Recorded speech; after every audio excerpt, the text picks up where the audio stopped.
네, 안녕하세요. 이 자리에 최지은 아나운서님이 계셔야 되는데 왜 제가 있을까? 네. 최지은 아나운서님이 휴가를 가셔서 저희가 긴급으로 이렇게 제가 또 오게 됐습니다. 뉴스 호로록과 언론아싸, 언론아싸 57회 지금 시작할 텐데요. 양쪽에 두 분이 나와 계신데 저희 11월 26일 날 보고 한 달 만이에요. 네, 좀 소개를 각자 해드리. 예. 본인 소개도 안 하신 것 같은데. 저 제 소개 안 했대.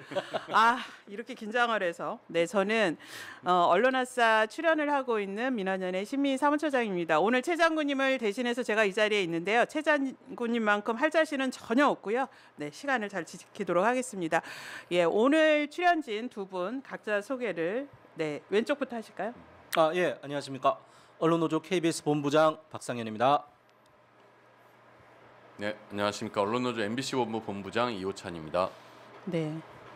근데 진짜 오마이뉴스 스튜디오는 올 때마다 느끼는데 화면이 너무 잘 나와서 제가 두 분한테 1970년대, 80년대 영화배우 같다고 이렇게 말씀을 드렸습니다. 과거 속에 살고 있습니다.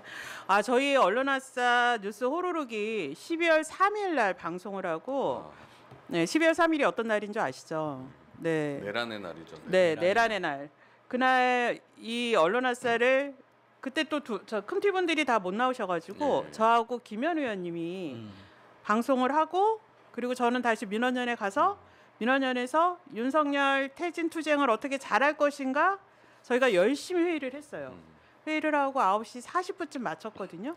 그리고 집에 가고 있는데 사람들이 전화가 막 오기 시작하는 거예요. 어딨냐? 버스 아니다. 여의도 왜 안 오냐? 여의도 왜 가요? 네, 그러면서 TV도 안 봤냐, 뉴스 안 봤냐, 뉴스 못 봤죠. 그러고 검색을 하니 계엄 선포를 그분이 하셨고 내란이 터진 날이었습니다. 그때 12월 3일 날 저희가 하고 계속 이 내란 그 정국과 탄핵 정국으로 시청자분들을 찾아뵙지 못하다가 저희가 오늘 찾아뵙게 됐는데 오늘이 무슨 날이죠? 오늘이요? 크리스마스 이브. 성탄절. 네네. 성탄 성탄절이야. 느낌 하나도 안 나요. 저는 오늘 아침에 오늘 저녁 7시에 광화문에서 메리 태진 크리스마스.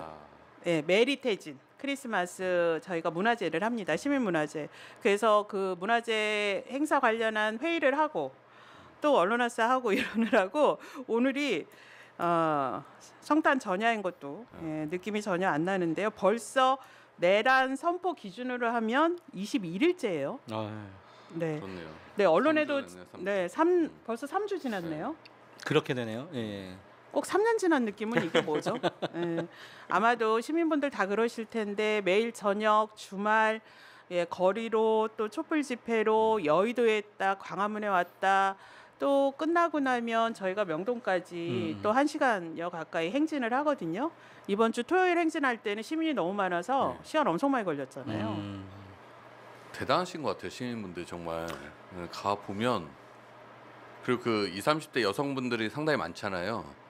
상당히 즐거워하는 표정들이 느껴져요. 얼굴에. 그러니까 정말 집회를 많이 참여하고 했던 그런 분들도 있지만 집회를 참여를 많이 안 하셨을 것 같은 분들이 많이 이번에 거리로 나오셨는데 그분들 표정이 되게 밝다. 집회에 나가 보면 엄청 춥거든요. 추운데도 불구하고 얼굴 표정들은 다 밝은 게 정말 대단하다.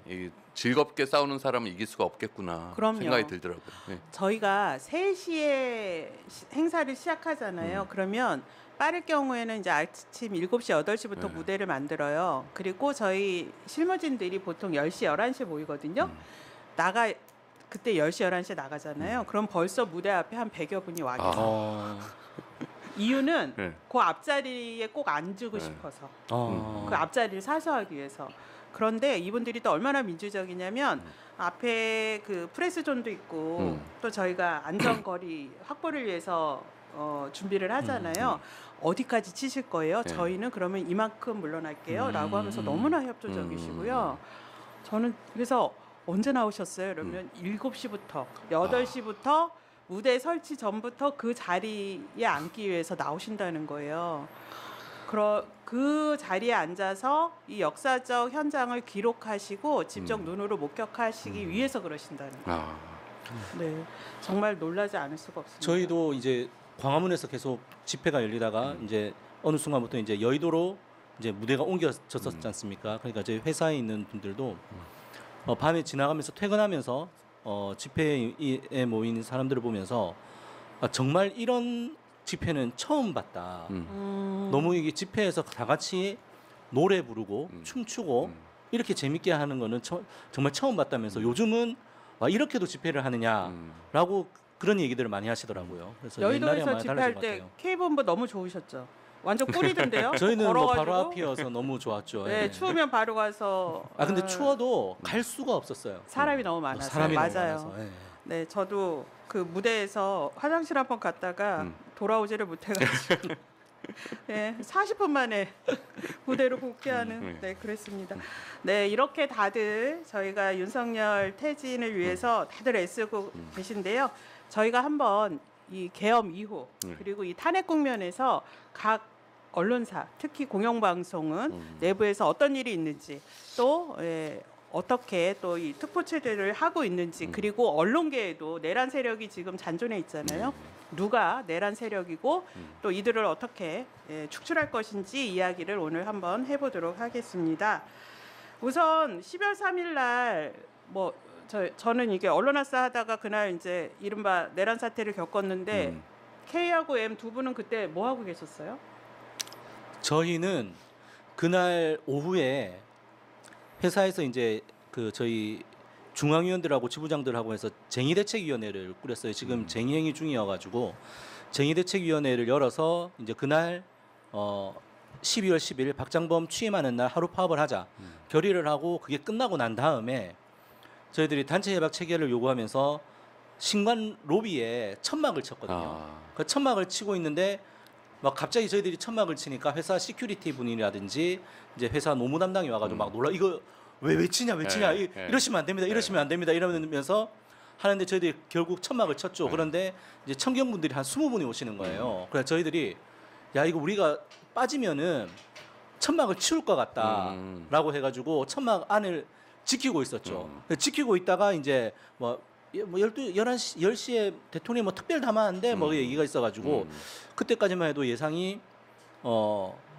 그때 예산안이 민감한 시절이어서 예산과 관련된 특별 담화를 하는가 뭐 그렇게 생각을 하고 이제 보고 있는데 비상계엄이라고 하는 거죠. 그래서 처음에 저는 들었을 때 아니 뭐 이거 탄핵도 하고 국무위원들 탄핵들 하고 예산안도 안 되고 해서 비상계엄처럼 엄중한 시국이다라는 얘기인가라고 생각을 했는데 들어보니까 그게 아니라 비상계엄을 한다는 거예요. 그래서 와 이게 무슨 일이지라고 해서 저희 천막 지키다가 비상계엄을 국회에서 해제할 수 있으니까 국회 사람들이 모인다고 해서 국회로 가봐야겠다라고 해서 이제 국회에 나갔었죠. 저희는. 아, 국회로 바로 가셨어요? 네, 국회에 나갔다가 근데 이제 그 들어가실 수는 없으셨죠? 못 들어갔어요. 그러니까 그때 제 앞에서 저 앞에 이제 보좌관들은 들어갔었는데 어느 순간 되니까는 제 눈앞에서 이성윤 의원이 계셨는데 네.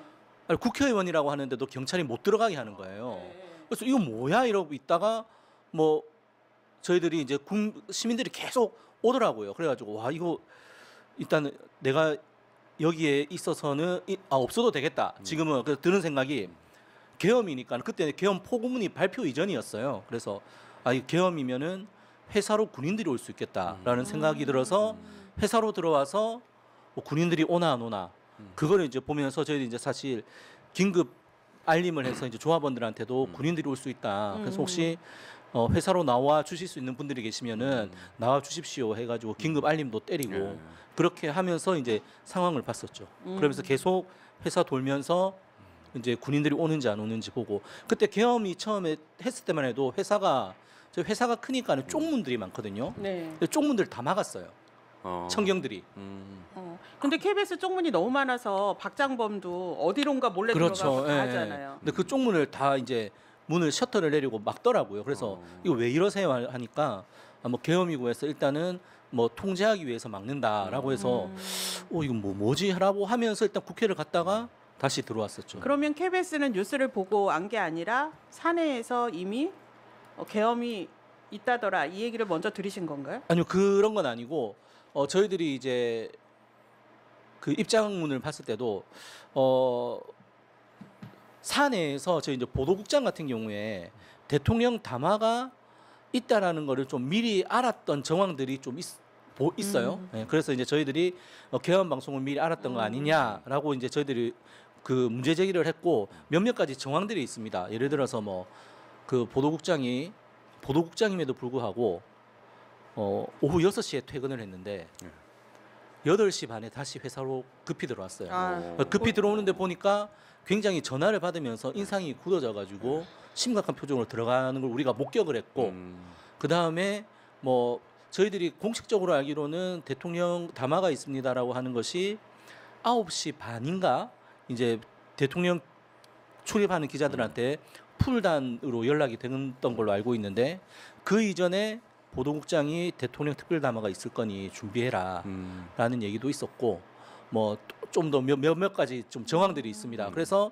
보도국장은 미리 알고 있었던 거 아니냐. 퇴근까지 했던 사람이 8시 반에 왜 들어와? 그리고 아니 미리 담화 있을 거라고 준비시켰다는 거 어떻게 알고 있었길래? 그러면 담화 내용도 알고 있었던 거 아니야?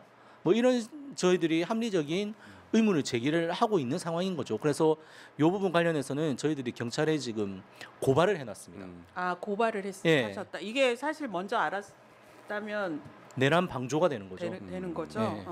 그럼 국가수사본부에 혹시 고발이 일단 있나요? 경찰청에 갖고 저희들이 알기로는 지금 상황인지라 네. 서울청 반부패 수사부에서 배당을 받은 걸로 알고 있어요. 네. MBC가 어땠을까요? 시민들이 사실 그날 국회 나오신 분들도 그렇고요. 예. 국회 못 나간 분들도 그렇고 시민들이 MBC 지키러 가야 된다는 분들이 있으셨어요. 그래서 우리 민원연은 MBC를 지키러 가야 되나? 이 생각을 할 정도였거든요. 하여튼 저희는 대통령 담화가 있다는 게 뭐 9시 반에 이제 알려졌으면 정규 방송을 끊고 들어가야 되잖아요. 네. 그러니까 대통령이 어떤 발언을 할지도 알 수 없는데 대통령이 발언한다는 것만으로 정규 방송을 끊어? 라는 고민을 했던 것 같아요.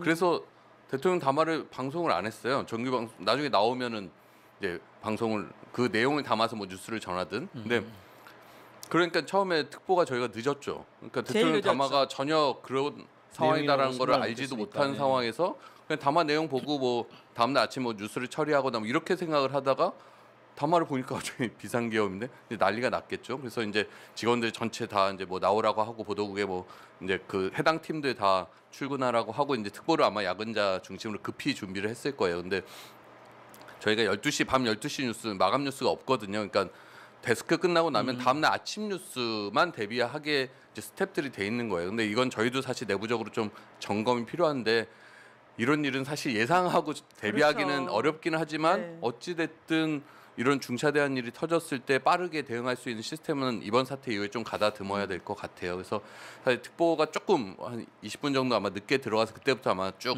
방송을 했을 텐데 하여튼 MBC 내부에서는 전혀 예상치 못한 상황이었고 저도 그날 저희 방송사 노조 협의회가 있는데 12월 3일 날 이제 워크숍을 갔던 거예요. 맞아요. 그래서 여기 그래서 서울에 없었어요. 네. 모처에 있었어요. 모처에 있다가 밤에 숙소에 들어갔는데 갑자기 이 내용이 터진 걸 보고 이거 어떻게 해야 되나? 처음에는 뭐 당황해갖고 뭐 이런 일이 그쵸.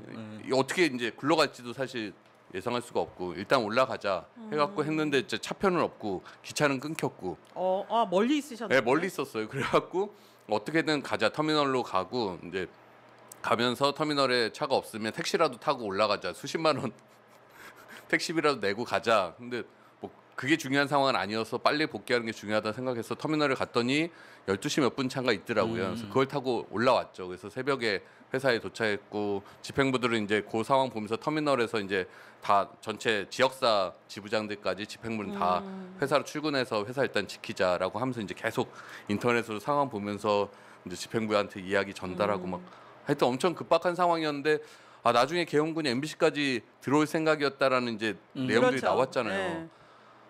그랬으면 어떻게 했을까? 제가 없는 상태에서 MBC에 계엄군이 들어왔다면 그러니까 비우면 안 되나 서울을? 서울 비우면 안 되죠. 네. 다들 사람들 반응이 봤을 때 이거 진짜야? 네. 이거 레알? 뭐 이런 분위기였던 맞아요. 것 같아요. 저도 그날 천막에 있다고 말씀을 드렸잖아요. 그래서 이제 근데 한 10시 반 정도가 공교롭게 저희도 녹화 방송이 마쳤던 시간이었던 것 같아요. 공개 방송.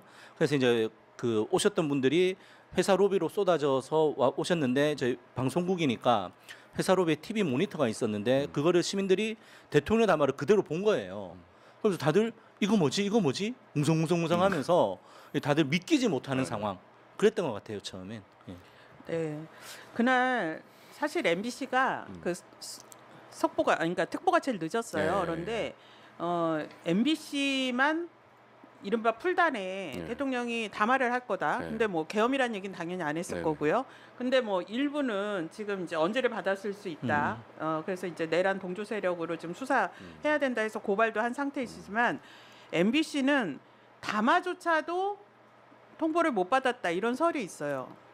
아니 담화조차를 통보를 못 받진 않았을 것 같고 그거는 확인해봐야겠지만 담화를 네. 한다 해도 이게 그냥 아무런 내용 없이 대통령이 담화하니까 정규방송 끊고 들어가 그 정도의 라는 판단을 안 한 거죠. 대통령이라고 해서 방송사의 스케줄이 네. 있는데 어떤 내용인지라도 좀 언지를 해주고 담화를 하겠다면 모르겠지만 대통령 내가 담화하니까 방송 끊고 들어가라는 거를 저희는 받아들일 수가 없었던 거죠 오히려. 네. 그러다가 갑자기 이렇게 큰 일이 터지니까 이제 그때부터 이제 급하게 대응을 그날 했던 거죠. 예. 이게 이제 비상계엄이 선포됐다 딱 이렇게 뜬 게 10시 28분인데 가장 빨랐던 게 KBS 라디오가 10시 29분. 그다음에 연합뉴스가 10시 26분. SBS가 10시 31분. 이제 MBC가 포탈뉴스에다가 속보로 띄운 게 10시 30분. 이제 특보 방송이 나간 게 10시 50분. 이런 기록들을 보면서 KBS하고 연합이 그동안 정부 입장 받아쓰기 보도 제일 많이 한다. 이런 비판을 지금 받고 있잖아요. 어떻게 여기는 이렇게 가장 빨랐지 아마라고 하면서 시민들이 또 이런 의구심을 가졌던 것 같습니다. 근데 그날 뭐 밝혀져야 될 내용 같아요. 그렇죠. 예. 이런 이제 이후에 이 언론의 동조 세력, 가담 세력에 대한 것도 수사를 통해서 또 필요하다면 국정조사 과정에서 좀 네. 이건 밝혀져야 될 일이라고 생각을 합니다. 이날 이 KBS 아까 이제 말씀해주셨지만 계엄 방송 언지를 받은 것 같다. 이렇게 지금 강하게 의구심 여러 가지 정황을 갖고 계시잖아요. 예, 예. 뭐 네. 지금 말씀드리기 힘든 부분도 있고, 저희들이 봤을 때는 최소한 단순히 뭐 예산안 수준이라든지 일반적인 담화는 아니었을 거라는 것을 알고 있지 않았을까.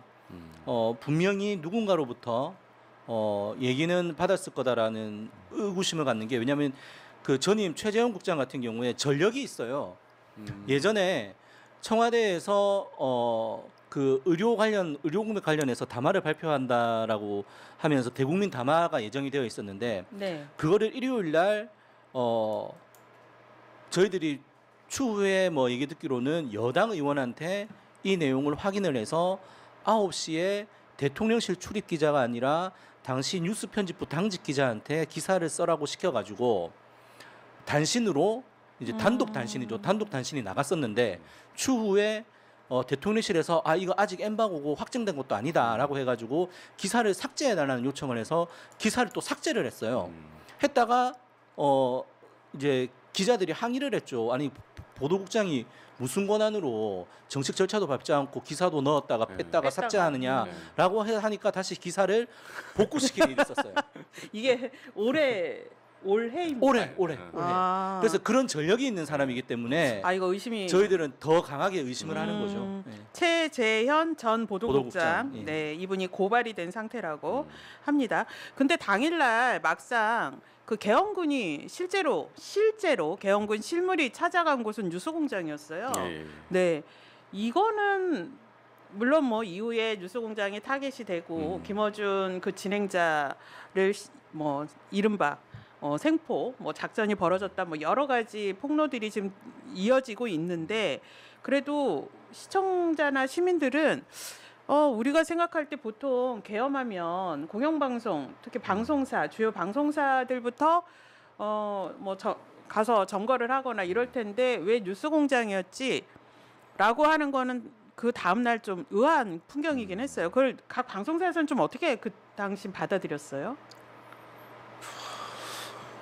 예. 일단 뭐 그때 저희들이 봤을 때는 처음에는 이제 김어준 씨에 대한 뭐 생포 이런 부분이 아니라 뭐 직후에 성관이를 압수수색하고 뭐 장악하려고 했던 시도가 네. 있었지 않습니까? 그래서 봤을 때 이것도 그 김어준 씨가 이제 이전에 여론조사 기관을 운영을 하고 있잖아요. 그렇죠. 그래서 그것 때문에 그 자료를 확보하러 갔던 것이 아니었을까라는 좀 생각도 했었고 네. 그 이후에 이제 노상원 씨 뭐 수첩에서 나온 뭐 언론 뭐 정치인. 노조 뭐 정치인 등등등 해가지고 수거라고 했잖아요. 네, 수거. 뭐 저희는 이제 언론도 해당되고 노조도 해당되는데 이제 김어준 씨 같은 경우에는 이제 언론에 어쨌든 해당이 되니까 그래서였나라는 생각까지도 지금 하게 되는 거죠. 네. 그냥 쉽게는 사실 김어준 씨가 가장 정권의 비판적인 언론인이었나라는 이제 생각들을 많이 하실 것 같고, 근데 네. 이 부분은 수사 통해서 좀 밝혀져야 될 것 같아요. 처음에는 왜 뭐 갔는지. 뉴스 공장만 있다가 이후에는 이제 MBC도 개헌군이 진입할 생각이었다는 것도 대상이었다. 있고 또 더 많은 사람들이 있다라는 보도들도 있잖아요. 그 네. 이 계엄 지시 상황에서 그때 담당자들이 어떻게 저항을 했는지 수용을 했는지 이런 것들이 약간 이제 엮여 있는 문제라서 나중에 좀 수사를 통해서 밝혀져야 될 일 아닌가 싶어요. 네. 저희도 그때 이제 당시에 새벽에 막 회사 주변을 돌아다녔을 때 저희들은 확인을 못 하고 추후에 이제 제보를 받았을 때 회사 앞에 군용 작전 차량이 있었던 게 이제 뒤늦게 이제 제보를 저희들이 받았거든요. 네. 근데 보면 뭐 여의도 지리를 아시는 분은 아시겠지만 사실 국회 정문에서 저희 회사 본관 정문까지가 좀 거리가 좀 되는 편이에요. 네. 근데 그쪽에 사실은 군용 차량이 올 일이 없거든요. 근데 이제 그거 관련해 가지고 왜 작전 차량이 왔었는지 그거를 저희들이 이유를 밝혀라라고 했는데 회사에서는 아직까지 그 부분 관련해서 좀 묵묵부답이에요. 정말 와서 사람이 내려서 회사에 들어왔는지 그 부분 관련해서 국회의원들도 질의를 했는데 아직까지 정상적으로 뭐 회신은 없었다고 하더라고요. 네. 심은정님께서 저는 방송국이 해킹당한 줄 알았어요. 속보 뜬 거 보고 진짜구나 했고요. 라고 하면서 심은정님 제가 초기부터 우리 심은정님은 엠보 부분이 아닌가 이렇게 생각할 정도로 M에 대해서 MBC에 대해서 애정이 듬뿍한데 MBC 속보가 늦었다고 하시니까 유튜브에서는 보도했어요. 예, 이렇게 또 말씀해 주십니다. 네, 그리고 심은정님이 오늘 저 사회 저 대리로 보는데 더 고와지신 것 같아요. 이렇게 해주셔서 너무 감사합니다. 제가 꼭 봤습니다. 안 네. 읽으실 줄 알았는데. 아유, 이런 건 또 제가 글씨가 커져가지고 너무 잘 보입니다. 감사합니다. 예, 저희 지금 이제 언론계에도 개헌군이 있었다. 예, 언론계 내란 세력이 아직도 있다. 이 얘기로 한번 들어가 볼 텐데요. 시민들이 뽑는 이 내란 공범, 수계 윤석열의 부역자 내란 공범으로 5개를 꼽고 있습니다. 첫 번째가 검찰이고요. 두 번째가 국민의힘, 내란야의 힘으로 지금 불리죠. 국민의힘 국회의원들이 있습니다. 세 번째가 곡학 아세아는 언론이고요. 네 번째가 정치 판사, 그리고 5번째 구구단체 이러는데 너무나 슬프게도 언론이 세 번째 내란 공범이다 이렇게 시민들이 비판을 하고 있습니다. 그러하게 시민들이 바라보는 데는 이유가 있는데요. 이제 또 그중에 우리 내란 주범 윤석열이 임명한 파우치 사장 박장범 얘기를 또 안 할 수가 없죠. 예, 이 내란이 일어나고 나서 12월 10일 날 파우치 박장범 사장은 취임을 했습니다. KBS 사장으로. 이날 KBS에서 또 하루 총파업을 하면서 박장범 퇴진하라라고 아주 강력하게 투쟁을 하셨는데 내란 수계가 임명한 사장 인정할 수 없다. 네. 이거죠. 네. 그런데 박장범 씨가 새벽 4시에 출근을 했어요? 네. 저희들이 일단 지금 단체 협약이 없는 상황이고 저희 단체 협약에서 공정방송 제도인 임명동의제라든지 공정방송위원회와 관련된 규정들이 있는데 이런 것들을 지금 사측이 지키지 않고 있다 보니까는 제대로 된 방송이 나가지 못하고 있단 말이죠. 그래서 저희들이 새로 취임하는 사장한테 단체 협약 어떻게 할 거냐, 공정방송제도 어떻게 할 거냐를 저희들이 직접 박장범 사장에게 묻고 싶었습니다. 그래서 총파업을 결의를 하고 출근하는 사장, 취임식에 참석하는 사장에게 우리가 한번 물어보자, 직접 답변을 듣자라고 하면서 저희들이 사실 그날 저희는 집행부는 새벽 4시 반에 모이고 네. 중앙위원들은 5시에 모이고 조합원들은 6시에 모이기로 했어요. 나름 되게 대비를 되게 했네요. 일찍 했어. 아, 그 4시 반에 너무 힘들더라고요. 네. 그런데 저희보다 더 일찍 박장원 사장이 출근을 한 거예요. 근데 아. 이게 중앙위원들이 5시에 모이는 시간은 좀 공개가 됐었고 저희들이 모이는 시간은 공개가 안 됐었는데 저희들보다 더 빨리 출근한 거예요. 아, 내부 정보가 센 거 아니에요? 아니요, 그 집행부는 셀 것도 없고 그래서 음. 잔뜩 좀 걱정을 했던 것 같다. 그래서 저희들이 뭐 출근은 출근이고 그다음에 보통 KBS 사장 같은 경우에 취임 첫날 이렇게 일찍 출근을 하지 않고 현충원에 들러서 현충원 참배를 하고 취임을 하거든요. 그게 관행이었어요. 네, 그게 관행이었어요. 그래서 이제 원래라고 하면은 취임을 했다가 그래서 박장범 사장 같은 경우에는 출근을 일단 했으니 현충원을 가야 돼요. 현충원을 갔다 와서 취임식을 해야 되는데 저희들이 버티고 있으니까 우리가 뭐 현충원 가는 걸 막을 생각이 있었던 건 아닌데 뭐 안 내려오더라고요. 그래서 현충원 참배도 못한 사장이 됐고 와, 현충원 참배도 거르고 출근할 정도면 참 사장 자리에 한번 앉아보고 싶었던 것 같다. 그래서 저는 드는 생각이 아니 대통령 대담하면서 대통령 자리에도 앉아본 사람이 그 사장 자리가 뭐시라고. 그건 다르죠. 그건 내란 전이고 이게 내란이 일어나서 지금 이제 탄핵 가결이 되냐 안 되냐 이러는 형국인데 나갔다가 시민들한테 또 그 얼굴이 얼마나 알려져 있어요? 시민들한테 보여지기만 해봐요. 어떻게 그래서 끝내 뭐 현충원 참배도 안 하고 취임식도 열지 않고 취임식 그냥 영상을 사장실 쪽에서 찍어서 사내 게시판에 게시하는 걸로 취임식을 가름했죠. 네. 그렇게 했습니다. 네. 이날 거의 한 700명 가까운 조합원들이 700명 이상 저기 됐던 것 같아요. 네. 저희 2017년 이후로 저희 조합원들이 다 얘기하는 게 고대영 사장 퇴진 투쟁 이후로는 제일 많이 많이 모인 것 같다. 모였다. 예, 박장범 씨가 조합원들도 무서웠나 봅니다. 나오지도 못하고 그냥 하루 종일 그날 사장실에 예, 거의 6층에 피신해 있었던 있었죠. 거죠. 예. 네. 또 KBS 기자들이 내란 공범 될 수 없다. 보도국장 사퇴하라 이 성명을 발표했는데 이거는 어떤 내용이죠? 그 박장범 사장이 사장 후보자로 되고 나서 저희 기자들 495명이 연명으로 박장범 사장을 인정할 수 없다라고 하는 이제 성명을 냈었고요. 그렇죠. 그리고 이제 그 박장범 사장 취임하기 전까지 최재현 아까 문제적인 최재현 보도국장이 있었는데 최재현 보도국장이 좋아하는 것이 북한 관련 뉴스예요. 북한의 전쟁 준비, 뭐 전 도발 관련 뉴스.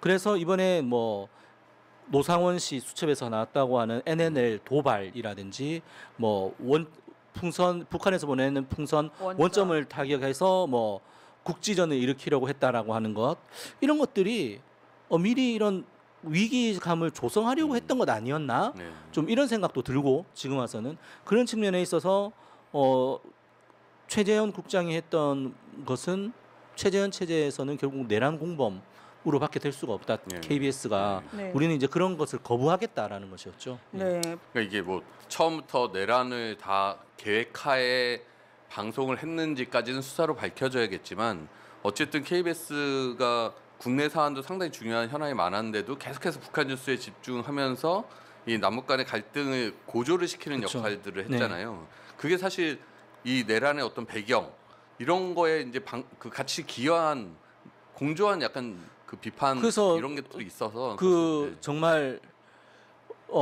사람들이 이렇게 얘기를 하는데 만약에 진짜 북한에 무인기를 보내고 그다음에 북한에서 오물풍선 보냈을 때 원점 타격을 했다라든지 그런 일이 일어나서 국지전이 발생을 한다라고 하면은 그동안에 그런 위기감을 계속 KBS가 조장하는 역할을 했던 거예요. 네.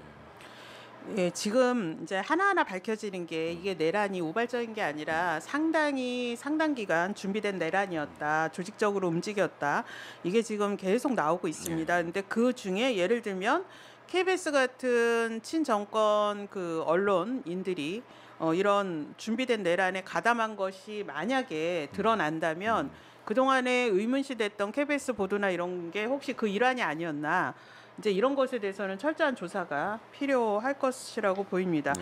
이게 파우치 박장범 사장이 취임하고 나서도 이 KBS 보도는 계속 시민들의 비판을 많이 받아요.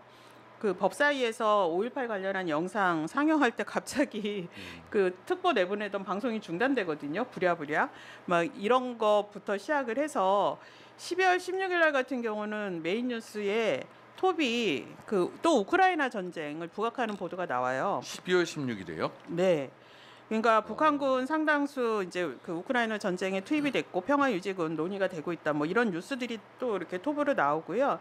이거는 KBS뿐만이 아니라 이제 화면에 나올 텐데 SBS나 여러 그 방송에서 이게 1987년 여러분들이 아마 나이 드신 분들은 아실 거고 요즘 세대는 87년 이러면 막 교과서에나 나오는 시절이라 예, 그때 보면은 그때 편파 방송을 어떻게 했냐면 화면에 야당의 그 유세 장면이 많이 사람들이 모인 거는 사람들이 적게 모인 화면만 내보내고 여당은 사람이 엄청 밀집된 걸로 내보내서 이른바 화면에서 편파 보도를 하는 화면 편파가 예전에 쓰이던 고전적인 불공정보도 사례인데 지금 이게 2024년에 이러한 편파 화면이 재등장을 했습니다. 이거에 대해서 시민들이 그날 뉴스를 캡처해가지고 커뮤니티 등에 계속 올리고 있는데요. 대표적인 게 여의도에서 국회에서 윤석열 탄핵을 가결하라는 집회가 계속 열렸잖아요. 뭐 100만, 뭐 20만, 30만 이렇게 추정되는 많은 시민들이 모였는데 이 집회 장면과 광화문에서 윤석열 그 대통령을 지지하는 시민들의 모습을 저렇게 비슷하게 보여줘요. 저렇게 보여주면 저렇게 그러니까 여의도와 광화문을 이렇게 보여주면 어느 쪽이 많이 모였는지를 모르겠고 또 적게 모인 데가 많은 것처럼 오해가 되거나 이렇게 해서 갑자기 방송 화면에 저렇게 화면을 분할을 해서 양쪽을 계속 비교하는 저런 모습들이 특보로 계속 나옵니다. 이거는 KBS 화면이고 앞에 화면은 SBS였고요. 예, 뉴스토크에 예, 이런 화면들이 계속 양분할 화면이 지금도 나옵니다. 그러니까 그러고 편이 갈라졌다. 뭐 그다음에 두 군데서 저렇게 다시 두 쪽 난 대한민국 예, 저런 제목들이 계속 나옵니다. 이렇게 찬반 집회를 갈라치게 하는 보도들 그리고 KBS인데요. 탄핵 반대하는 저 광화문 집회에 저 구호들을 계속해서 자막으로 보여줘요. 그러면 탄핵하라라는 거를 또 저만큼 보여주냐? 그렇지 않거든요. 저렇게 보여주면서 상당히 많은 시민들이 모인 것처럼 그리고 참여한 시민의 인터뷰 같은 경우에 지금 이제 KBS 보도에 보면 이게 집권 여당으로 배신행위라고 생각 않는다. 멋대로 탄핵 가결에 찬성해서라고 하면서 이제 여당 비판하는 시민들의 의견을 저렇게 코멘트로 또 부각을 해서 보여주는 저런 보도들. 그다음에 비상계엄은 정당했다. 다음 주에도 집회하겠다라는 보수 쪽 주장을 저렇게 이제 따옴표로 제목으로 자막으로 계속 보여주고 있는데 이런 보도에 대해서 이거는 탄핵 세력 편들기 네, 보도다 이런 비판들이 나오고 있습니다. 100만 명 이상이 모인 국회 앞 탄핵 촉구 집회와 수만 명 수준의 광화문 탄핵 반대 집회를 같은 카메라 앵글로 보여주면서 인원수마저 비슷하게 보이려고 했다. 그리고 이제 뭐 지상파가 사람들이 많이 모이니까 드론을 띄워가지고 이제 멀리서 찍는 모습을 보여주는데 보도 전문 채널은 국회 앞에 드론을 띄우지도 않았다 이렇게 세밀하게 시민들이 좀 지적을 하고 있습니다. 네, 이런 보도들의 행태는 저희 민원연에서도 계속 모니터링을 하고 있는데 시민단체들이 계속 감시를 좀 하고 있습니다. 일단 뭐 제 좀 해명 내지 뭐 네. 설명 좀 드려야 될 것 같은데 일단 법사위 5.18 영상 상영되다가 네. 이거는 정말 우연의 일치. 네. 왜냐하면 12시 뉴스가 예정이 되어 있었고 그때 한참 뭐 말을 하던 중이었기 때문에 말을 끊다가 이제 정청래 의원 법사위원장 말 끝나면은 이제 돌리자라고 했는데 그게 마침 돌아가면서 공교롭게 사실은 방송 사고가 났어요.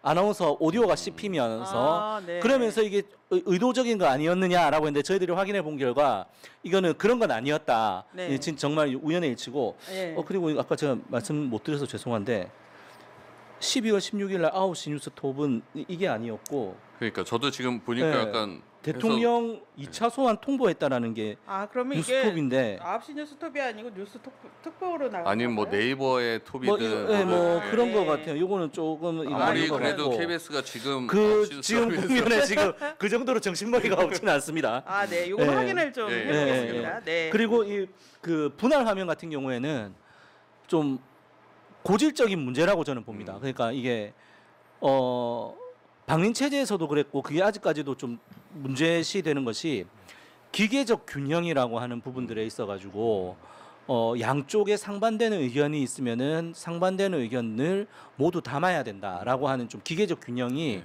너무 좀 오도되고 있는 것 아닌가라는 생각이 들고 있고요. 사실 이거는 탄핵 찬반의 문제가 아니라 제가 봤을 때는 대한민국 이제 민주주의의 문제인 것인데 이 민주주의가 어떤 부분들이 지금 대한민국의 민주주의를 지키는 올바른 선택인가라는 부분들에 대한 설명이 없이 단순히 이쪽 의견도 있고 저쪽 의견도 있으니까 똑같이 해줘야 된다라고 하는 기계적 균형이 오도돼 있는 거고 실제로 이제 방민 체제에서 그런 얘기들을 많이 했어요.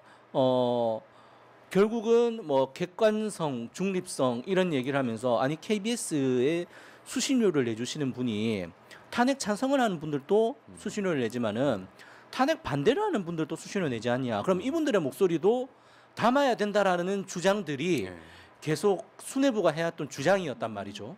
근데 이것이 이제 찬반의 의견의 문제가 아니라 결국 저희가 생각하기에는 지금 이 상황에서 대한민국 사회에서 대한민국 사회가 어떠한 가치에 방점을 두고 가야 되느냐라는 부분들에 대해서 고민이 되지 않았기 때문에 나왔던 화면 구성이었다라고 보고 있고 마찬가지로 아까 얘기했던 우리 얘기한 따옴표 저널리즘 그러니까 밴드 자막이나 이제 뽑는 것도 이제 따옴표 저널리즘에 가서 저 사람이 이렇게 얘기했고 저 사람이 이렇게 얘기했고 하는 것을 무비판적으로 그냥 가치 판단 없이 그대로 전달하는 좀 나쁜 기계적인 균형, 기계적인 뭐 업무 이런 것들이 나타난 것이 아니었나. 그래서 그런 부분들은 분명히 좀 고쳐져야 된다라고 보고 있습니다. 그래서 저는 향후에도 이번 탄핵 관련한 그 언론사들의 보도 네. 이런 거에 대해서 한번 뭐 토론이나 좀 네. 해볼 필요가 있을 것 같고 이 공영방송 특히 이제 지상파 방송 중심으로 좀 강하게 남아 있는 이 기계적 중립 보도의 어떤 약간 파산 선고 같은 네. 그걸 좀 본 것 같아요. 그러니까 이런 사안은 사실 기계적 중립을 택할 사안은 아니고 저희가 뭐 박상현 본부장님이랑 국회 많이 청문회나 뭐 불려 나가서 보고 들어보면 국민의힘 의원들이 주장하는 이유가 주로 기계적 중립, 사실 기계적 중립도 아님에도 계속해서 기계적 중립을 네. 주장을 하거든요. 그게 사실상의 편파 보도가 될 수 있는 것의 어떤 사례를 이번에 분명히 좀 확인한 것 같아요. 이게 정말 탄핵 반대와 찬성을 5대5로 수신료를 내주는 국민들 5대5도 아니잖아요. 전체적인 퍼센테이지로 보면. 그러니까 그런 부분에 대해서 이번에 좀 많이 좀 점검해야 될 필요가 있겠다 싶더라고요. 네. 저희 또 이게 이른바 이제 언론계의 계엄군으로 지칭되는 사람들이 또 논란이 되고 문제가 됐습니다. 대표적인 사람이 YTN의 김백 사장이죠. 이분이 공원연 출신인데 YTN이 그 2인 체제 방통위의 불법적 의결과 부실 심사로 민영화가 됐어요. 저희는 이제 사형화다 이렇게 비판을 하고 있는데 그러고 나서 새로운 사장으로 YTN의 점령군처럼 들어왔다 이렇게 구성원들이 이제 비판을 하고 있는데 이 김백 사장이 이번에 갑자기 부정선거 팩트 체크를 해보자라고 또 사내에 지시를 해가지고 논란이 됐어요. YTN 노조뿐만이 아니라 YTN 기자협회 등에서 이제 강력히 반발을 하고 규탄 성명을 내고 이랬는데 이 부정선거는 지금 윤석열이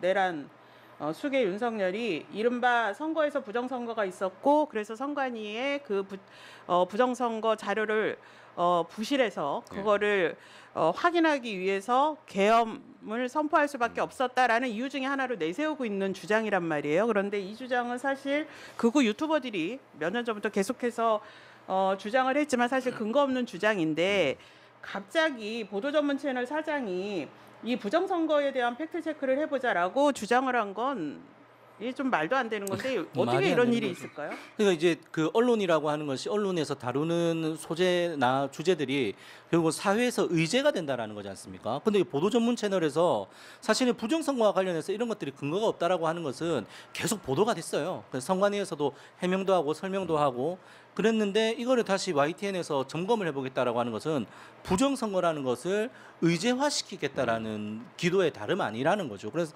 그런 측면에서 정말 어처구니 없는 것이고 이분 역시도 사실은 은근슬쩍 그런 거를 통해서 부정선거라는 것들을 주장하고 싶었던 것 아니었나라는 생각을 할 수밖에 없는 거죠. 팩트 체크하면 사실 또 되게 무색무취하고 좀 객관적이고 최근 많은 언론들한테 요구되는 역할 중 하나잖아요. 이 팩트 체크로 이 왜곡과 편파 보도를 할 수 있다는 또 이 전형을 보여준 거죠. 이게 지금 팩트 체크할 사안이 아니죠. 그래서 YTN 그 지부가 성명을 냈는데 여기는 없는데 그런 이야기했어요. 뭐 지금 지구가 평평하다라고 이야기하면 그거 팩트 체크하자고 할 거냐고. 그러니까 네. 어느 상식선이라는 게 있잖아요. 그렇죠. 상식을 넘어가는 주장에 지금 전파를 낭비할 수 있는 상황이 아니고요. 네, 그런데다가 지금 YTN 경영진들이 김백 사장을 비롯해서 경영진들이 YTN의 보도국 내에서 김건희 여사의 여러 의혹 등을 비판을 하거나 검증하자려면 이거는 스토킹이다라고 그렇죠. 하면서 네. 불공정 보도라고 막았고요. 그다음에 후쿠시마 오염수 문제를 또 보도할 경우에는 이게 비과학적이다. 라고 이런 주장은 비과학적이니 보도할 가치가 없다라고 폄훼했던 사람들이 지금에 와가지고 부정선거 주장에 대해서 특집 프로그램을 하자는 등 팩트 체크를 해보자는 등 이렇게 한 거는 결국은 지금 이 내란 세력을 동조하고 내란 세력 가담자 아니냐 이런 비판을 받을 수밖에 없었던 것 같습니다. 그러니까 우리 사회 뭐 이념 지형 스펙트럼으로 보면 부정선거를 이야기하는 사람들은 저 오른쪽에 정말 극단에 있는 사람들이잖아요. 이런 류의 생각을 대통령이 한다는 것도 황당하고 언론사의 사장이라고 하는 사람이 이 정도의 상식 수준을 갖고 있다. 이게 정말 개탄스러운 일이죠. 네, 이번에 그 YTN 지부의 성명 중에 요 대목이 저는 인상 깊어서 좀 시청자들에게 소개를 해드리고 싶은데요. 윤석열을 등에 업고 YTN을 망가뜨리고 있는 건 유진그룹과 김백 사장 일당이다. 외환 위기와 해직 사태 등을 겪으며 눈물과 땀으로 만든 공정방송 제도들을 일순간에 무너뜨리고 마치 계엄군처럼 YTN을 장악했다. 윤석열 정권 언론 장악을 방송개혁이라 부르고 YTN을 징계하라는 민원 사주에 가담했던 자들이 김백 사장 주위를 둘러싸고 고액 연봉을 받으며 YTN의 고열을 파내고 있다. 얼마나 붕괴했으면 이렇게 격한 성명을 썼을까 싶은데 어쨌든 이렇게 무도한 프로그램을 만들려고 했던 걸 내부 구성원들이 투쟁을 하면서 무산을 시킨 거 이것도 아주 뜻깊은 투쟁이 아닐까 싶습니다. 네, 또 이 언론계의 극우 세력 정말 극우 유튜버들이 방송 진행자로 활동을 했어요. 그 네. 진행자들이 내정되고 방송 진행자로 방송할 때도 내부에서 구성원들이 특히 노조가 앞장서가지고 부적절하다 비판을 했었지만 이들이 계속 진행을 하다 결국은 이번 계엄 정국에서 사고를 쳤죠. 사고를 쳤죠. 저희 일단 KBS 진행자로 있었던 고성구 씨 같은 경우에는 저희들이 깜짝 놀란 게 대통령의 계엄 관련 4차 담화 그러니까 나와서 싸우겠다. 국민들과 끝까지 싸우겠다라고 했을 때 저희들 그걸 보면서 소스라치게 놀랐던 게 저희 집행부는 그 전날 고성국 씨가 자기 유튜브에서 했던 얘기하고 똑같아요. 그래서 아니 저 사람은 진짜 고성국하고 통화를 하는 건가? 고성국이 지시를 받는 건가? 고성국이 했던 얘기와 똑같아요. 지금 여기서 물러서면은 부정선거를 밝힐 기회가 없어진다. 그리고 특히 탄핵이 되고 이렇게 탄핵이 인용이 되는 상황이면은 대통령으로서 나서서 국민들한테 설명할 기회가 사라지니 탄핵되기 전에 자기가 왜 계엄을 했는지에 대해서 국민들한테 설명을 해야 된다라고 고성국이 얘기를 했는데 그 똑같이 하는 거예요. 그래서 저희들이 집행부는 보고 깜짝 놀랐어요. 그런 얘기들을 결국은 고성국 씨가 KBS에 출연해서는 아주 점잖하게 뭐 기자들이 제작진이 써준 원고에 충실하게 진행을 하지만은 그렇게 KBS 라디오를 듣는 사람들을 그대로 끌고 가서 자기 유튜브에서는 그런 식의 얘기를 하는 거예요. 저희들은 처음부터 이런 위험성에 대해서 지적을 했고 최소한 KBS 그럼 진행을 한다라고 하면은 개인 유튜브는 하지 마라. 이 개인 유튜브에서 하는 고성국이 하는 얘기와 KBS 진행자로서 고성국이 하는 얘기가 혼선이 올 수 있으면은 청취자들에게 악영향을 줄 수 있다라고 얘기했음에도 불구하고 고성국은 포기하지 않았고 사측은 계속 기용을 했고 이번에 결국 사고를 친 거죠. 그러니까 뭔가 급박한 수가 나오면 드러나는 것 같아요. 이 배승희 씨도 처음에 YTN 진행할 때는 뭐 그냥 약간 조용하다라고 했었거든요. 근데 어느 순간 이제 한참 이제 방송 3법 얘기하고 이랬을 때 대놓고 MBC 민영화 해야 된다 이런 주장 그렇죠, 막 했죠. 방송에서 그렇죠. 사실 했었거든요. 그러니까 그런 약간 극우적인 인식과 비상식적 인식을 평소에는 좀 누르고 뭐 시청자들 좀 확보하다가 어느 순간 되면 서슴없이 이제 그런 이야기들 자기 하는 거죠. 본색이 드러나는 그러니까 거죠. 이번에도 사실 그런 본색이 드러나는 네. 거잖아요. 그러니까 최소한의 그런 반상식적인 인사들은 공영방송에서 퇴출을 시켜야죠. 네, 배승희 씨가 이번 사태에서 자신의 그 유튜브 채널에서 자유 대한민국을 지키기 위해 하던 대로 윤석열 대통령을 지지하겠다. 네, 이렇게 이제 본색을 드러냈고 결국 YTN에서도 하차를 했습니다. 그런데 KBS나 지금 김백 체제인 YTN에서 더 버틸 줄 알았는데 하차를 금방 시키더라고요. 이게 그러니까 YTN은 어떻게 의사결정이 됐는지 모르겠지만은 저희들은 사실 그 위험성에 대해서 제작진들도 계속 알고 있었고 조마조마해 오던 상황이었고 그다음에 결국은 고성국을 계속 기용을 한다라고 하는 건 KBS가 정말로 내란 동조 세력이 되는 거기 때문에 이 고성국과 같이 갈 수 없다라고 생각을 해서 제작진이 하차 통보를 하겠다라고 해서 사실은 수뇌부를 좀 설득을 했습니다.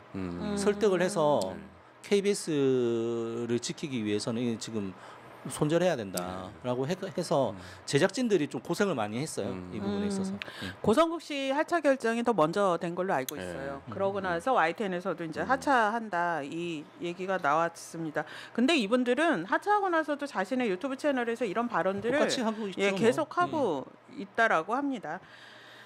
이렇게 극우 유튜버 출신의 진행자들이 하차가 됐지만 아직도 이 윤석열을 등에 업고 언론계에 입성을 해서 공영방송을 파괴하고 또 언론 자유를 침해하고 이렇게 망가뜨린 자들은 여전히 남아 있죠. 대표적으로 방심위의 류일임 위원장, 그리고 현재 헌재에서 탄핵 그 심판에 대해서 심리를 받고는 있지만 아직 결정이 되지 않은 이진숙 방통위원장 등이 언론계 곳곳에 지금 이런 이른바 적폐 세력들이 남아 있는데 지금 이진숙 위원장 그 헌재 심리가 지금 연기가 됐죠. 그렇죠. 좀 연기됐어요. 결국 그 윤석열에 대한 탄핵 심판을 먼저 판단하고 이진숙 씨를 하지 않을까 생각이 들어요. 어떻게 이진숙 씨 그 탄핵 심리는 MBC에서는 MBC가 낳은 대표적 적폐인데요. 대국민 사과를 해야 되는. 대국민 사과를 해야 되나요? 어떻게 보십니까? 진짜 척결돼야죠. 척결 이런 인사들은 이제 좀 공론의 장에 나오지 않았으면 좋겠고 뭐 이념적으로 진보 보수에서 합리적인 진보 합리적 보수들이 있잖아요. 그런 류에서 그러니까 이념적으로 만약에 보수 정권이 들어서 보수적인 인사를 쓴다 하더라도 어떤 선이 있는 건데 이진숙이나 류일임은 그 선을 넘어버렸잖아요. 네. 근데 지금 와서 이제 돌이켜 보면 뭐 관련 보도들 보면 윤석열 대통령이 이전부터 대통령 할 시절부터 뭐 이제 시기가 계속 이제 앞당겨지는데 개헌 얘기를 서슴없이 계속 했다는 거잖아요. 그러면 이 개헌 분위기를 만들기 위해서 가장 먼저 해야 될 건 언론을 장악하는 일일 거 아니에요. 그 여론을 만들어 가고 여론을 선동할 수 있는 사람들. 그럼 자기의 그런 극우적인 세계관을 갖고 있는 사람과 비슷한 사람을 앉혀야 서로 착착 발이 잘 맞을 거잖아요. 손발이 잘 맞는 사람들 고른 게 결국 이진숙, 류일임이었던 것 같아서 저는 큰 범위에서는 이 사람들도 결국엔 불법 개업, 내란 동조 세력의 가능성이 높다. 철저히 수사해서 밝혀내야 된다라고 생각해요. 네, 윤석열이 그 계엄을 선포하고 뭐 곧바로 국회의회에서 정지가 되긴 했지만 철회가 되긴 했지만 이후에 이제 언론 내부의 투쟁들도 아주 가열차게 진행이 됐는데요. 저는 이거 너무 재밌었어요. 9개 현업 언론단체가 기자회견 열어서 이제 윤석열 대통령 칭호도 아깝다 안 붙인다. 사실 뭐 범죄자니까 내란 수괴니까 뭐 붙일 필요는 없는데 현업단체가 이렇게 선언을 했다라는 게 상당히 심장했고 상징성이 있었다라고 생각을 합니다. 그때 같이 회견에 참석하셨죠? 이호천 본부장님도 계셨고 사실 그 윤석열 정권의 무도한 언론 탄압, 언론 장악에도 불구하고 언론인 내부, 언론사회 내부적으로는 윤석열에 대한 퇴진, 윤석열 하야에 대한 얘기를 하지는 않았었거든요. 왜냐하면 어쨌든 선거로서 뽑힌 우리나라 뭐 대통령, 현직 대통령이기 때문에 국민들에게 제대로 된 정보와 판단의 근거를 제시해야 되는 언론들이 윤석열 대통령에 대해서 뭐 퇴진해야 된다, 하야해야 된다라는 얘기를 하는 것은 굉장히 좀 힘든 일이었고 조심스러운 일이었는데 사실 12월 3일 내란으로 모든 것이 명백해진 거죠. 이 사람은 민주주의의 적인 거지 않습니까? 민주주의의 적인 사람을 우리가 계속 대통령이니까 계속 뭐 지켜봐야 된다, 뭐 예우를 해줘야 된다 그런 수준은 이미 이제 지났다라고 생각을 하고 그렇기 때문에 대통령 칭호를 쓰는 것도 뭐 맞지 않고 그냥 내란 속의 윤석열이고 피해자 윤석열이고 이제 뭐 수사 대상인 거죠. 네. 그리고 언론인 4,164명이 또 윤석열 탄핵하라 선언했는데 아마 이때 선언이 KBS 본부 앞에서 이 선언을 했던 걸로 기억이 납니다. 14일 날 있었죠. 그렇죠. 네. 국회에서 탄핵 소추안이 가결되던 되던 날. 네, 언론학자들의 선언도 잇따랐고요. 저 인상 깊었던 게 언론계 블랙 투쟁이에요. 그 뉴스를 진행하는 앵커나 진행자들이 다 이 상복을 입고 윤석열의 사망 선고를 선고하는 이 상복을 입고 진행했던 블랙 투쟁인데 MBC 뉴스데스크의 두 진행자가 나오네요. 이 결의는 어떻게 이루어졌어요? 그건 언론노조 차원에서 회의를 통해서 결정을 했고 차원에서 있고 이제 방송기자연합회에서도 이제 조합 같은 경우에는 KBS만 하더라도 사실 뭐 기자라든지 제작진들 중에 우리 조합원이 아닌 분들도 계신데 이제 방송기자연합회 쪽에서도 이제 회원들한테 이런 부분에 대해서 좀 하자라고 안내를 했다고 하더라고요. 그래서 네, 그 짧은 시간이지만 많은 언론인들이 참여를 했습니다. 네. 저희 블랙 투쟁 하는 거죠? 그러니까, 저도 블랙 그래서 투쟁 왜 안 하셨어요? 외투가 네. 그래서 이게 꼭 뭐 MBC는 사실 뭐 아직 장악되지 않았기 때문에 이런 이제 퍼포먼스를 하는 게 조금은 쉬울 수 있잖아요. 근데 이미 장악된 언론사들에서 그런 판단하고 실천하기 쉽지 않은데 뭐 KBS에서도 일부 조합원들 그리고 뭐 SBS 뭐 언론노조 산하의 여러 하셨죠. 지본부들에서 많이 참여를 해주셨어요. 그게 네. 민심을 반영하는 거다라고 생각이 그렇죠. 들어요. 이게 2016년 박근혜 탄핵 당시와 지금이 이제 또 다른 언론 풍경을 보여주는 거라고 생각이 들었습니다. 저 MBC 본부에서 아주 재밌는 그 이른바 긴급 포고령 국민을 대신해서 윤석열 축출을 하겠다라는 긴급 포고령을 또 이 패러디한 거 발표를 하셔가지고 기사화도 되고 그랬는데 이것도 아이디어가 어떻게 이렇게 또 재밌게 나왔어요?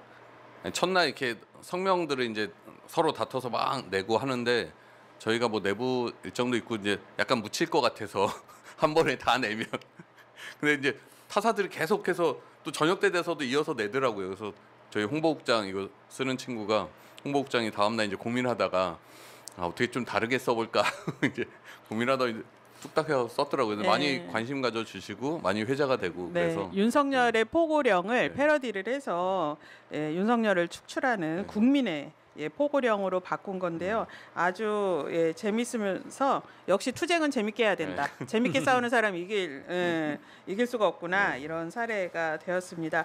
네, 이제 저희가 마지막인데 지금 시민들이 2014년 저희가 박근혜 대통령 탄핵도 겪었고요. 또 지금 2024년에 초유의 내란 사태를 맞아서 또 윤석열 탄핵 사태를 겪고 있습니다.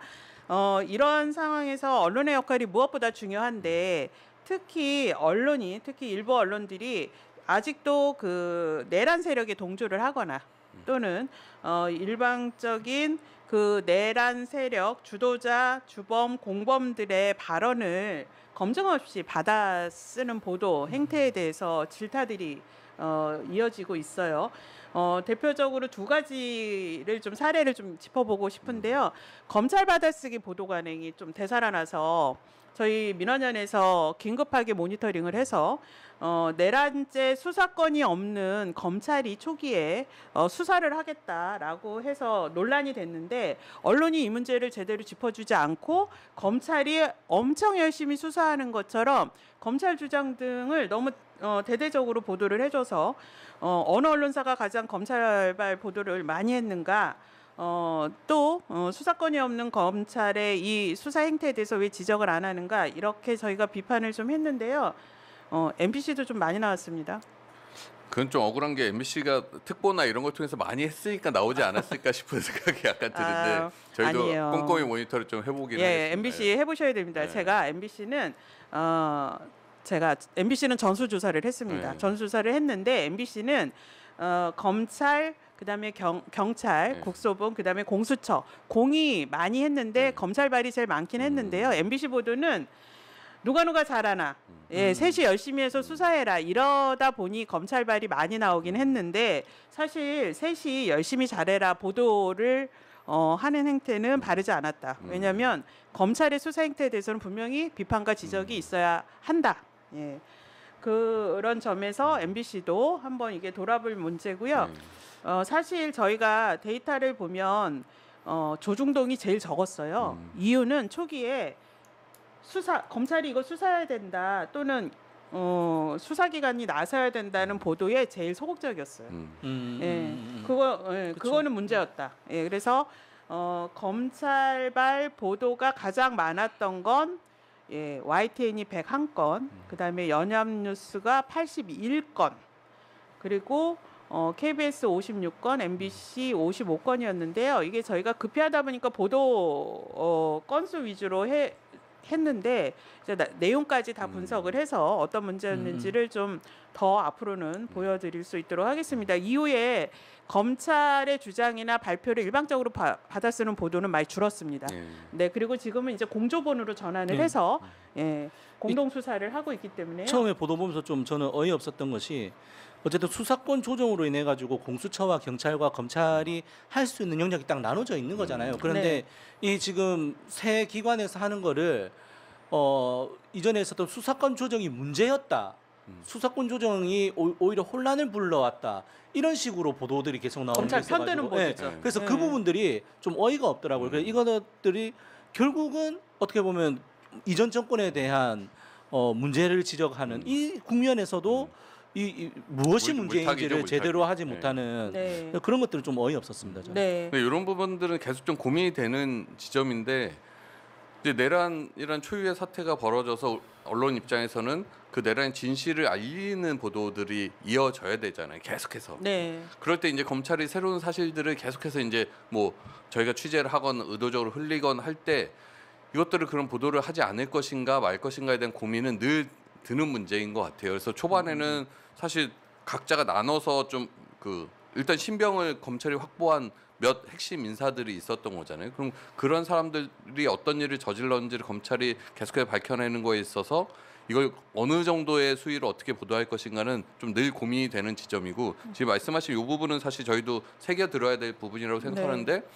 그게 그 가치가 늘 계속 충돌하는 부분인 것 같아요. 네, 저는 뭐 이런 상황에서 초유의 사태에서 수사기관들이 수사를 할 때 그 수사 내용을 언론이 보도하는 거는 해야 된다. 다만 비판적 관점을 반드시 견지해야 된다. 예, 이게 중요한 포인트였다고 네. 생각을 합니다. 그 민주사회를 위한 변호사 모임에서요. 언론이 내란 세력이 스피커 노릇을 멈춰라라는 성명을 냈는데 이것도 아주 유의미한 새겨들을 그 목소리였습니다. 석동현, 김용현, 이 김용현은 지금 구속돼 있는 상태죠. 구속돼 있는데도 자기 주장을 지금 계속 하고 있어요. 그 다음에 윤석열의 뭐라 그래야 돼요? 조언자라고 해야 돼요. 천공. 그다음에 뭐 정광훈 이 또 대표적인 지지 세력인데 이런 사람들의 주장이 언론 주장이나 발언이 언론이 그대로 이걸 검증 없이 받아쓰고 비판하지 않는 보도에 대해서 이건 결국 내란 책임자 옹호자 받아쓰기다 이렇게 했는데 이 받아쓰기 보도 행태가 계속 지적을 받고 있어요. 이거는 좀 어떻게 좀 개선이 될 수 있을까요? 어쨌든 지금은 사실 내란 수사 상황에서 언론사들이 조금 불가피하게 속보 경쟁이 있는 상황이에요. 속보 경쟁이 있다 보니까는 어떻게 나오는 것들을 빨리빨리 기사화해가지고 속보 경쟁을 하는 상황인데 이럴 때일수록 조금 조심스럽게 접근해야 된다는 생각이 들고 아까 말씀하셨던 것처럼 내란 관련 주요 피해자들은 자기네들이 언론에 흘리는 거는 거의 대부분이 자기들한테 유리한 상황을 만들기 위해서 흘리는 것들이 많단 말이죠. 그다음 그런 부분들에 대해서는 더욱더 검증을 하려는 것들이 언론사 내부적으로 좀 필요하지 않나 그렇게 네. 생각합니다. 저는 이 석동현 변호사 같은 경우 지금 이제 저 피의자 윤석열을 대리하고 있잖아요. 그런데 기자회견 같은 거를 그대로 내보내 주는 건 매우 위험하다고 생각을 해요. 아니 이게 내란이 아니고 소란이다 이렇게 주장을 하면서 사실 이분이 하는 게 주장이 아니라 이미 명백히 사실로 밝혀진 것도 지금 거짓말을 하고 있단 말이에요. 뭐 군인들이 실무장하지 않은 상태였다. 뭐 윤석열이 시민을 다치게 하지 말라고 했다. 막 이런 거짓말들을 하고 있는데 이게 언론에 그대로 이거는 아예 중계를 해주면 안 되는 이런 허위 주장을 언론이 이거를 중계를 해주고 대서특필해주고 이러는 거는 받아쓰기 수준을 넘어서는 거다. 이런 보도 자체가 내란 동조다. 예, 이렇게 비판을 하는 거거든요. 그래서 특히나 이 법조 전문단체에서 이렇게 언론 보도 문제에 대해서 입장을 낼 정도면 이런 보도는 심각한 위법성 문제가 있다. 예, 좀 이게 비판적으로 접근해서 전해야 된다라고 생각해요. 네. 특히 민변에서는 이제 연합뉴스가 통신사로 제1보를 제일 많이 하잖아요. 네. 연합뉴스가 보도를 하면 다른 언론사들이 참조도 많이 하고 그걸 전제도 많이 하는데 처음에 개헌군들이 왔을 때 실탄이 없었다. 실탄이 있었다는 거 이미 밝혀졌거든요. 근데 이런 보도들을 군 내부에 확인했다는 연합뉴스가 반박을 하면서 이런 뉴스들이 그대로 있다는 건 이건 아주 위험한 보도다라는 지적을 안 할 수가 없습니다. 저희가 2016년 박근혜 탄핵 당시에 MBC도 시민들한테 질타를 엄청 받았죠. 많이 받으셨죠? 그때는 사실 뭐 적폐들이 장악하고 있던 시절이었고 뭐 최순실이란 실명을 깐 것도 MBC가 상당히 늦은 부분에 깠고 최순실을 부르지도 못했고. 예. 그래서 저는 뭐 그때 보도 태도에 대해서는 많이 비판받을 여지가 있다. 네, 그래서 우리가 그 당시를 돌아보면 다시는 언론이 이렇게 중차대한 위법적 반헌법적 이런 내란이라든지 또는 그 탄핵을 받는 세력을 동조하거나 또 그 탄핵받는 세력이 또 어떠한 사법적 처벌을 받아야 되는가 이런 본질의 언론이 천착을 해야 되는데 또 그거를 뭐 본질을 흐리거나 물타기 보도를 하거나 이런 보도가 되지 않도록 언론 본연의 역할에 충실해야 되는 거 이걸 다시 또 다짐하는 계기가 되지 않나 싶습니다. KBS가 아무래도 지금 내란 속에 윤석열이 임명한 사장과 경영진이 아직도 KBS를 장악하고 있는 상황에서 구성원들의 고심이 클 수밖에 없을 것 같아요. 그 박근혜 탄핵 때와 윤석열 탄핵 때는 저는 좀 다르다고 생각을 하는데 박근혜 탄핵 같은 경우에는 헌법재판소에서 탄핵 인용 결정을 내리면서도 국정농단으로 인해서 더 이상 대통령직을 수행할 정도의 신뢰가 이제 무너졌다라고 해서 탄핵 인용 결정을 내렸단 말이에요. 그러면 이제 이것이 박근혜는 국정농단이냐 아니냐 우리가 용인할 수 있는 수준이냐 아니냐에 대한 논쟁 내지 뭐 반론은 저는 있을 수 있다라고 봅니다. 근데 이제 윤석열 탄핵은 국정농단이 아니라 이건 민주주의와 관련된 부분이기 때문에 저는 이 부분 관련해서는 너무나도 명확한 것이고 윤석열이 지켜야 된다라고 얘기하는 것은 내란을 정말 동조하는 것이기 때문에 그 부분에 있어서는 오히려 박근혜 때보다는 더 좀 선명하다라고 가치 판단이 좀 쉬운 것 아니냐라는 생각을 하고 있고 말씀하셨던 것처럼 저희들은 그래서 지금 구호를 외칠 때도 내란 수괴가 임명한 박장범은 물러가라 이렇게 얘기를 하고 있는데 내부에서 계속 싸우고 있습니다. 저희들 박장범 사장에 대해서도 정확한 거취에 대해서도 저희들은 스스로 이제 밝히기를 요구하고 있고 내란 수괴가 임명한 사람이 공영방송 사장으로 한시도 있어서는 안 된다라고 생각을 하고 있고요. 그 부분 관련해서 이제 내부에서도 이제 싸우기 위해서 여러 가지 좀 전열을 가다듬고 있다. 그렇게 말씀드리겠습니다. 네, 심은정님이 조중동이 검찰발 보도가 제일 적었다고 이렇게 놀라셨는데요. 그건 조중동은 초기에 검찰 등 수사기관이 이 내란 세력 수사하는 것에 대해서 적극적으로 알리지 않으려는 취지로 그렇죠. 보도가 네. 적었다. 네네. 네, 그러니까 받아쓰기를 안 하려고 적었던 게 아니고요. 예, 그러한 의도가 있었던 것이어서 네, 그거는 매우 더 심각한 보도 안 한 게 더 심각한 문제라고 예, 판단이 됩니다. 그러니까 아까 우리가 처음에 얘기했듯이 이제 언론에 요구하는 어떤 균형, 중립, 기계적 균형, 중립 이런 류의 가치들이 정말 시험대에 오른 보도 태도들인 것 같아요. 그러니까 이 내란 세력들의 주장들을 어느 정도 어떻게 보도할 것인가가 아직은 우리에게 연습이 안 돼 있는 상태에서 일이 터진 것 아닌가 싶고, 하여튼 이번 과정을 거치면서 그런 고민들 각 언론사들이 많이들 할 것 같아요. 그래서 MBC는 그것에 비하면 좀 더 적극적으로 일찍 내란이라고 규정을 하고 적극적으로 비판적인 보도를 한 편이고, 다른 언론사들은 그런 판단을 하는데 좀 늦은 부분들이 있고 아직까지 그렇게 판단하지 않는 언론들도 있고, 그래서 이런 것들이 나중에 한번 사회적인 논의나 이런 것 좀 거칠 필요가 있겠다 싶고요. 그다음에 우리가 뭐 최소한 그런 공감대는 있잖아요. 엄청난 뭐 혐오 발언이라든지 뭐 정말 반인권적인 발언이라든지 이런 걸 5대5로 전하지 않잖아요. 이 내란도 사실 그 정도의 범주라고 보여지거든요. 그래서 이런 부분에 대한 좀 언론의 보도 태도 좀 달라질 필요가 있지 않을까 싶습니다. 네. 또 여기 또 KBS, MBC 대표적인 공영방송에 또 노조위원장님들이 나오셨기 때문에 안에서 그러한 또 건강한 보도가 될 수 있도록 네. 견제를 해주시고요. 이 내란 세력을 편드는 보도도 문제지만 지금 시민들이 이 새로운 민주주의를 요구하는 시민들이 지금 광장으로 계속 나와서 네. 목소리를 외치고 있는데, 이러한 시민들의 목소리를 언론이 왜곡하지 않는 것, 네네. 예, 이것도 저희가 계속 감시를 좀 하겠습니다. 네네. 예, 이 언론이 정확한 사실 보도, 그다음에 진실 보도 중요한데요. 시민들이 무엇을 원하는가, 또 시민의 관점에서 제대로 보도해 주실 거 다시 부탁을 드리도록 하겠습니다. 그러니까 엊그제 촛불 집회 갔는데 거의 하시는 분들이 며칠 전에 KBS가 9시 뉴스에서 중계차를 집회 중계차를 탔다고 되게 약간 반가워하시더라고요. 그래서 KBS도 KBS 약간 최근에 시민의 보도가 했는데 예, 아 그래요? 그러니까 시민의 목소리를 네, 좀 더 네. 이제 전하는 걸로 약간의 변화를 느껴지는 것 같아서 내부에서의 투쟁도 뭔가 이제 네. 영향을 미치고 있는 것 같고요. 그러니까 시민들이 요번에 뉴스가 뭐 아시지만 신문사 호해가 나왔잖아요. 네. 몇십 년 네, 만에. 네. 한겨레에서는 시민들이 그 호해를 간직하고 싶다 그래서 수십만 부를 찍어가지고요. 추가로 배포를 했다고 네. 합니다. 그 정도로 이게 역사적 사건이에요. 맞습니다. 그래서 신문도 방송도 뉴스 시청률도 엄청 오르고 모처럼 우리 사회에서 뉴스를 포함한 언론의 역할이 민주주의를 지키는데 얼마나 중요한가를 또 시민들이 관심을 갖는 계기였는데 언론이 제 역할을 못한다면 이러한 시민들의 관심은 질타와 비판으로 돌아올 것입니다. 네네. 네, 언론이 제 역할을 할 수 있도록 시민들이 계속 관심 가져주시고요. 저희는 또 언론이 제 역할을 할 수 있도록 언론 개혁에도 내부에서 또 시민의 목소리로 함께 하겠습니다. 네.